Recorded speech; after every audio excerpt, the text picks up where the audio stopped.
Okay, guys. I just finished eating my lunch. Boy, was it delicious. You can tell by my face. My beautiful looking face. It's really good because I'm so healthy and stuff. Um, so right now I'm gonna share with you my ultimate foodie tips and tricks and smarts. I no longer call them hacks because this is how it's meant to be. A hack is like turning it into something else. You know, like IKEA furniture, you're supposed to assemble it a certain way, but some people they take it apart and then they cut here, they cut there, and then when they reassemble it, it's a different type of piece. Or like a phone, it's supposed to function a certain way, but you take it apart and this and that, and it functions differently. That's a hack.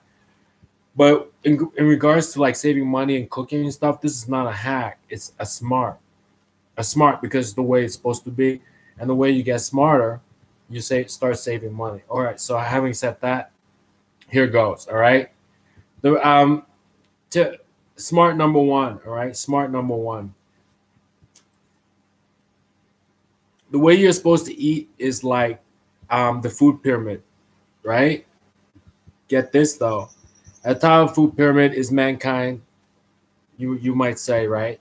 You never eat mankind, right? You should never eat mankind.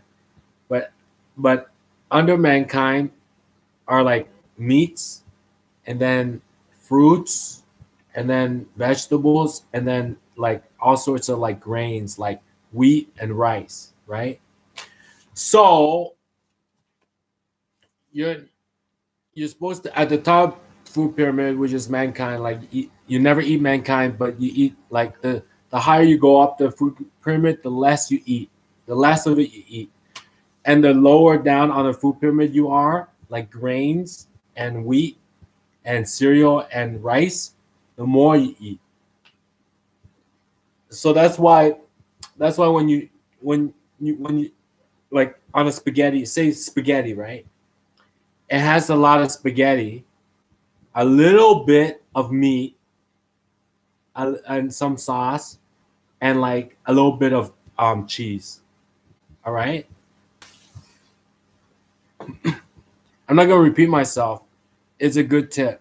So, so it's like okay. So a plate of spaghetti is like the food pyramid. The plate of spaghetti has what's on it most is the spaghetti, right?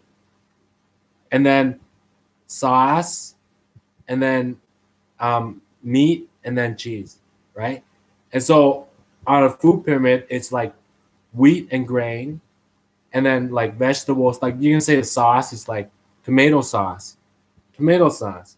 So vegetables, and then meat, and like dairy, right? So higher up on food pyramid you go, the less of it you eat, and the one at the bottom, the spaghetti, the most on the plate. That's how you're supposed to eat. So when you're shopping for yourself, a lot of people will think I gotta buy like a gigantic steak, like a giant cow to eat. Like I gotta buy a huge steak. Opposite, you buy a lot of spaghetti and a little bit of meat. So you save a lot of money because spaghetti is very cheap. All right, so that's smart number one. Smart number two, there's another one. Smart number two is instead of buying the fancy spaghetti sauce, you buy like a big jug of like tomato sauce, a big gigantic jug. And then when you cook it, you buy like these little jars of like spices, like basil or sun-dried tomatoes. And then when you heat up the big jug of spaghetti sauce, you put a little bit of those spices in there. And then instead of buying spaghetti sauce with ground beef in it, you buy the big jug of spaghetti sauce. Then you add the other stuff like ground beef, pesto, um, you know, sun-dried tomatoes, and then you stir it and it's a lot cheaper. Because if you buy a jar of fancy spaghetti sauce with those things added already, like a little tiny jar, it's very expensive. But if you add a big jug of spaghetti, if you buy a big jug of spaghetti sauce, it's very cheap. And then you add those flavorings, like yeah, and it's very cheap. So that's smart number two, and that's my smart food eating tip. All right, and I just had my pasta. It's so good. I love it. See you guys later. Bye bye.